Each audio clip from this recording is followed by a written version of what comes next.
විශේෂයෙන්ම ඡායාරූපකරණය කියන්නේ අපේ ගත හා සිත සනසන ඊටමත් සිත්කලු විනෝදාංශයක්.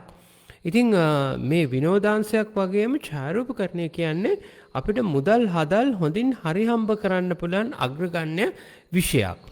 ඉතින් ඇයි අපි ගතසිත සනස ගන්න ඕන? ඇත්තම කියනනම් අපි ගෙදර දොරේ මගතොටේ වැඩපොලේ අපි එකම දේ එකම ආකාරයට කරනකොට අපේ මනසට යම් ආතති තත්වයක් ඇති වෙන්න පුළුවන්. ආතතිය කියන්නේ ඉතින් අපි කවුරුත් දන්නා ස්ට්‍රෙස් එක කියලා කියන්නේ. ඉතින් ඒ ස්ට්‍රෙස් එක අපි නොදැනීම ස්ට්‍රෙස් එක එකතු වෙලා අපිට ડિප්‍රෙෂන් විෂාදය ඇති වෙන්න හැකියාව තියෙනවා. ඒ නිසා ආතතිය කියන්නේ ජීවිතේට ඉතාම නරක දෙයක්. හොඳ නැති දෙයක්. අපේ මනසව ගත සිත ලෙඩ වෙන්න පුළුවන්. ඉතින් අපි දන්නවා අපි ලෙඩ වෙනවා කියන්නේ අපිට මුදල් හදල් නැතු යනවා. ඒ වගේම අපිට මුදල් හදල් උපයන්න තියෙන කාලයක් නැතු යනවා. ඉතින් එහෙම බලනකොට ඇත්තටම අපිට ડિප්‍රෙෂන් එනවා නම් අපි ඒ සඳහා එන තියෙන දොරවල් ටික වහන්න ඕනේ. ඉතින් මේ සඳහා අපි ආසා කරන විනෝදාංශයක යෙදීම අත්‍යවශ්‍ය වෙනවා. ඉතින් ඡායාරූපකරණය කියන්නේ අපේ ගත හා සිත සනසන ඉතාමත් සිත්කලු විනෝදාංශයක්. ඉතින් ඡායාරූපකරණයේ එන්ගේජ් වෙනකොට අපි අර අනිත් වෙලාවට අපේ ගතට සිතට දැනෙන ස්ට්‍රෙස් එක කියන එක අපිට දැනෙන්නේ නැතුව යනවා.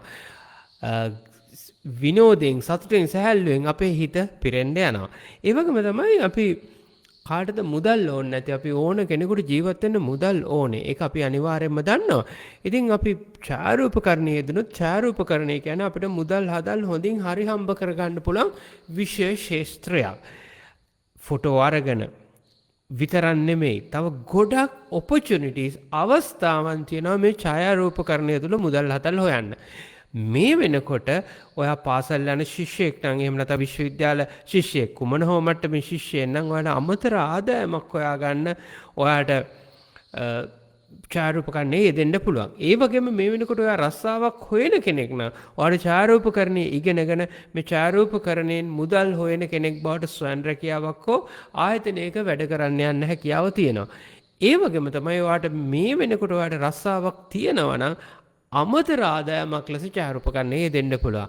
ඉතින් මම මේ දෙකක් විතරයි කිව්වේ ඡායාරූපයෙන් ලැබෙන ප්‍රතිලාභ ගැන. එකක් ගතහසිත සනසන දෙයක්. අනිත් එක තමයි මුදල් හදල් හොඳින් හරි හම්බ කරන්න පුළුවන් කියන එක. ඉතින් ෆොටෝස්ටා ඇකඩමියේ අපි ඔයාට ඡායාරූපකරණ පාඨමාලාවක් කරනවා. මේ සියලු කරුණුත් එක්ක ඔයාට ඡායාරූපකරණය තුළ ඔයා කොහොමද ගොඩ නැගෙන්නේ කියන එක ගැන. ඉතින් මේ කෝස් එකට આવොත් ඔයාට හැකියාව තියෙනවා ඔයාට ෆොටෝග්‍රැෆි ගැන මුල ඉඳලා ඉතාමත් සරලව හොඳට හරියට ඉගෙනගෙන ඡායාරූපකරණයේ විශේෂඥයෙක් වෙන්න. ඉතින් විශේෂයක් තියෙනවා ඔයා ලංකාවේ මොන නගරයක මොන ගමක හිටියත් ලෝකේ මොන නගරයක හිටියත් මොන රටක හිටියත් ඔයාට දැන් හැකියාව තියෙනවා ෆොටෝස්ටා ඇකඩමියට සම්බන්ධ වෙලා ඡායාරූපකරණයේ විෂයක් වශයෙන් හදාරන්න. ඉතින් එකතු වෙන්න අපිත් එක්ක ඡායාරූපකරණය හදාරන්න. විශේෂයෙන්ම ෆොටෝස්ටා කෝස් එකේ ගොඩාක් විශේෂතා තියෙනවා. මේ අතරින් විශේෂතම දේ තමයි ඔයාට ලෝකේ ඕනම තැනක ඉඳලා සහභාගී වෙන්න පුළුවන් හැකියාව. ඒ වගේම තමයි ඔයා ගන්න ඡායාරූප ගැන අපි අසීමිතව කතා කරනවා. ඒ කියන්නේ ඡායාරූපයේ මොනවද හොඳ මොනවද නරක මොනවද එඩිට් වෙන්න ඕන කියන දේ කතා කරනවා. ඒකින් ඔයා ගොඩක් ඉස්සරහට යනවා.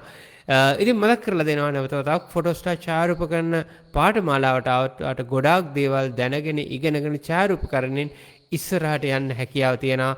සියලු දෙනාට බොහොම ස්තුතියි. ඔබත් සමග එකතු වුණ මම ෆොටෝස්ටා ඇකඩමියේ ලලිත අබේසුන්දර සියලුම දෙනාට ජය වේවා කියලා ප්‍රාර්ථනා කරනවා.